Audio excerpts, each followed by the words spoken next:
ఈరోజు చర్చకు స్వాగతం.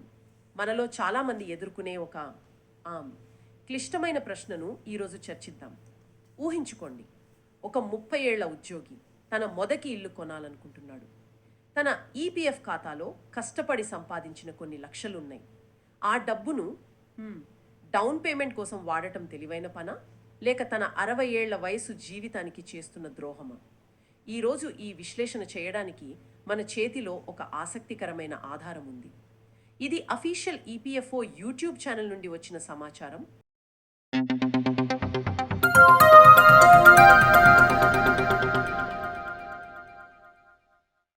పదవీ విరమణకు ముందే ఈపీఎఫ్ నుండి డబ్బు ఎలా తీసుకోవచ్చో ఇది వివరిస్తోంది.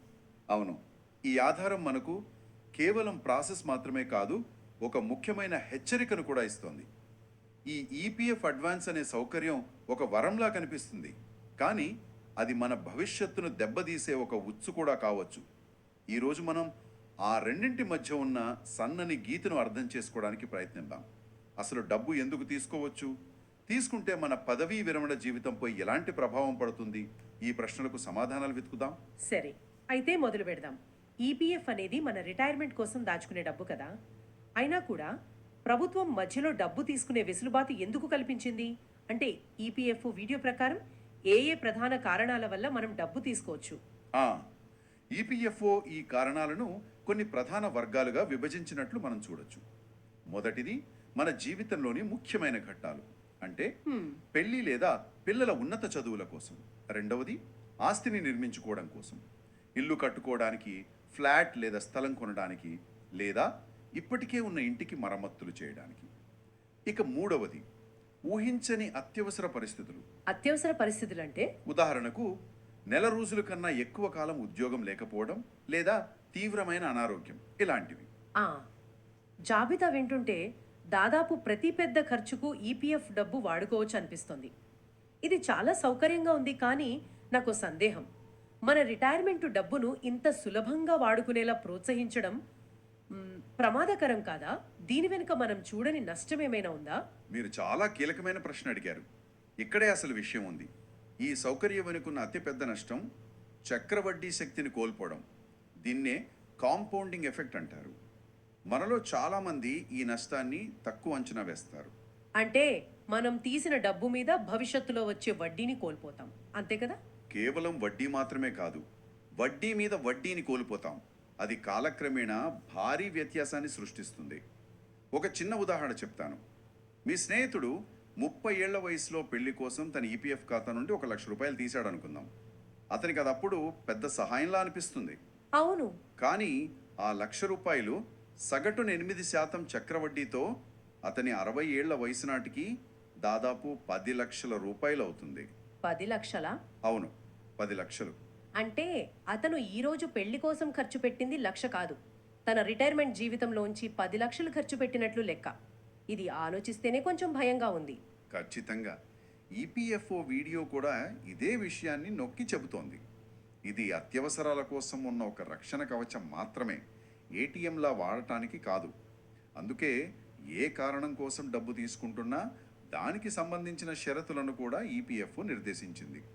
ఉదాహరణకు, ఇల్లు కొనడానికి కనీసం 5 సంవత్సరాల సర్వీస్ ఉండాలి, పెళ్లి కోసమైతే 7 సంవత్సరాల సర్వీస్. ఇలా ప్రతి కారణానికి కొన్ని నియమాలు ఉంటాయన్నమాట. అది నిజమే, కానీ మరోవైపు వాదన కూడా ఉంది కదా. ఉదాహరణకు, నేను ఇంటి లోన్ మీద 9% వడ్డీ కడుతున్నాను అనుకుందాం. ఈపీఎఫ్ మీద 8% వడ్డీ వస్తుంది. అప్పుడు ఈపీఎఫ్ డబ్బు తీసి లోన్ కొంత కట్టేస్తే నేను నికరంగా 1% లాభపడినట్లే కదా. ఈ లెక్క తప్పంటారా? గణితపరంగా చూస్తే మీ లెక్క సరైనదే అనిపిస్తుంది. కానీ ఇక్కడ మనం 2 విషయాలు గమనించాలి.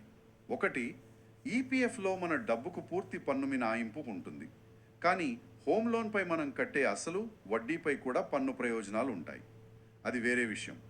ఇక రెండవది ఆర్థిక క్రమశిక్షణ. ఒకసారి ఈపీఎఫ్ డబ్బును వాడటం మొదలు పెడితే ప్రతి చిన్న అవసరానికి దానివైపు చూడటం అలవాటుగా మారిపోతుంది. నిజమే. హోమ్ లోన్ అనేది ఒక బాధ్యత కాబట్టి దాన్ని ఎలాగైనా తీర్చడానికి మనం ప్రయత్నిస్తాం. కానీ ఈపీఎఫ్ నుండి తీసిన డబ్బును తిరిగి జమ చేసే అవకాశం లేదు.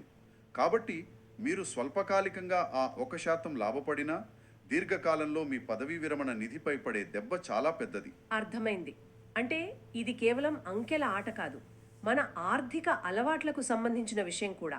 సరే, కారణాలు, వాటి వెనుకున్న నష్టాలు అర్థమయ్యాయి. అంతా బానే ఉంది, కానీ ఈ ప్రభుత్వ ఆఫీసుల చుట్టూ తిరిగే పని అంటేనే చాలామందికి భయం. ఈ ఆన్లైన్ ప్రక్రియ నిజంగా అంత సులభంగా ఉంటుందా, లేక మాటలకే పరిమితమా? ఈ విషయంలో ఈపీఎఫ్ఓ చాలా మార్పులు తీసుకొచ్చింది. ఈపీఎఫ్ఓ వీడియో ప్రకారం ఇప్పుడు ప్రాసెస్ పూర్తిగా ఆన్లైన్లో చాలా సులభంగా ఉంది. మెంబర్ పోర్టల్ లేదా ఉమంగ్ యాప్ ద్వారా మనమే దరఖాస్తు చేసుకోవచ్చు. అయితే దీనికి 2 ప్రాథమిక అర్హతలు ఉండాలి. ఒకటి, మీ యూఏఎన్ అంటే యూనివర్సల్ అకౌంట్ నంబర్ యాక్టివేట్ అయి ఉండాలి. రెండవది, మీ కేవైసీ పూర్తయి ఉండాలి.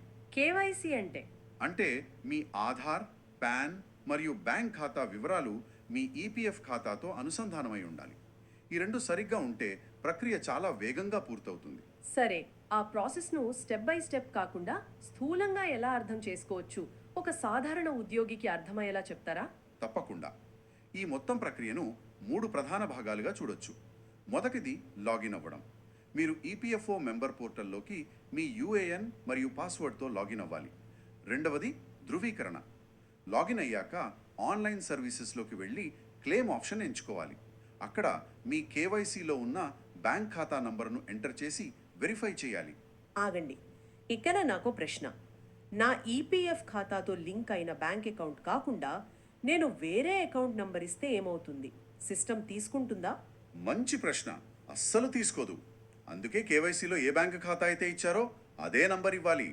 లేకపోతే ప్రాసెస్ అక్కడితో ఆగిపోతుంది. ఇది భద్రత కోసం ఏర్పాటు చేసిన నియమం.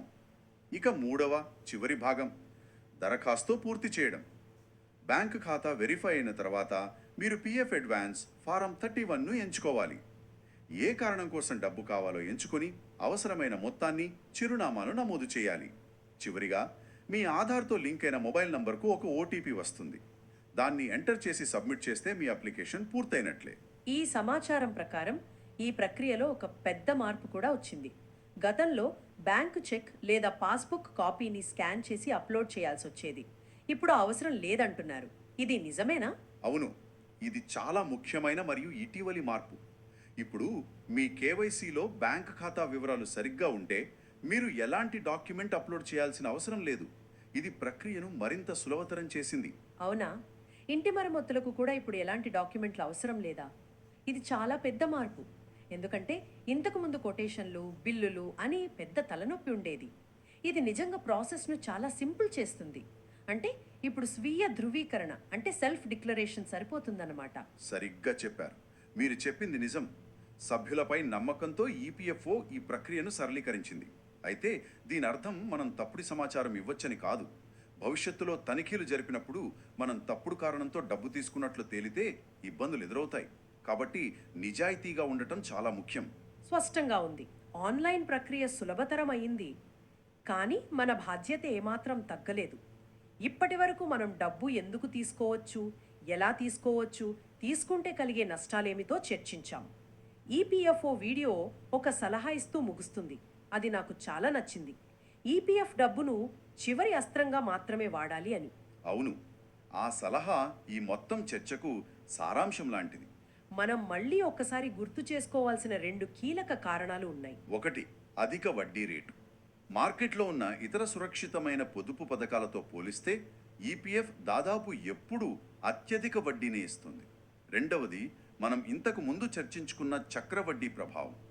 ఈ రెండింటి కలయిక వల్లే ఈపీఎఫ్ అనేది పదవీ విరమణ కోసం ఒక శక్తివంతమైన సాధనంగా మారింది.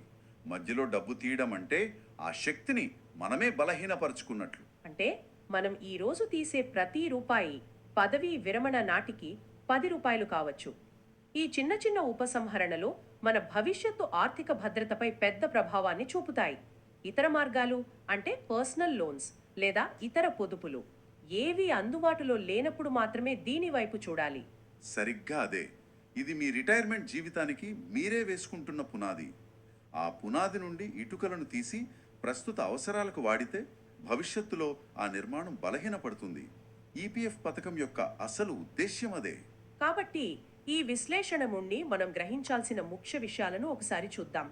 ఈపీఎఫ్ అడ్వాన్స్ అనేది పెళ్లి, చదువు, ఇల్లు వంటి ప్లాన్డ్ ఖర్చుల నుండి ఉద్యోగం కోల్పోవటం వంటి ఊహించని పరిస్థితుల వరకు అనేక అవసరాలకు అందుబాటులో ఉన్న ఒక ఉపయోగకరమైన సౌకర్యం.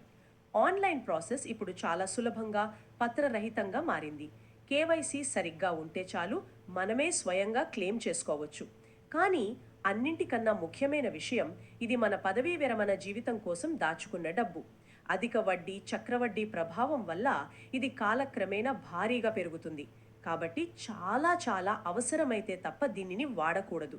ఈ చర్చ ముగింపులో వింటున్న ప్రతి ఒక్కరూ తమను తాము ఒక్క ప్రశ్న వేసుకోవాలి. ఈ ఆధారం మనకు డబ్బును ఎలా తీసుకోవాలో నేర్పింది, కానీ మనం నేర్చుకోవాల్సింది ఎందుకు తీసుకోకూడదు అని. కాబట్టి ఆ ప్రశ్న ఇది: గత ఏడాది నేను ఖర్చు పెట్టిన వాటిలో ఏది నిజమైన అవసరం, ఏది కేవలం కోరిక?